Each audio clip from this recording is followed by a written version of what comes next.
Hello everyone and welcome back to Neil Explains. Today I come with this simple but tricky question.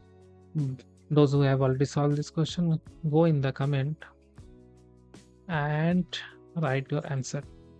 Okay, I will give them heart.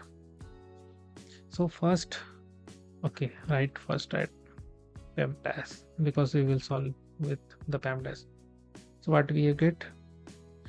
The first one is parenthesis. So first we will solve the parenthesis part. 9 times 9 minus 3, which equals to 6 divided by 3 into 3. If you think 6 divided by 3 times 3 9 and answer is 6 by 9 or 2 by 3, then you are wrong. So what will be the correct way? 6 divided by 3 into 3 according to PEMDAS. As we know, division and multiplication of the same priority, and in that case solve from left to right. So solve from this. 6 divided by 3, which equal to 2 into 3, then 6. So here right answer will be 6.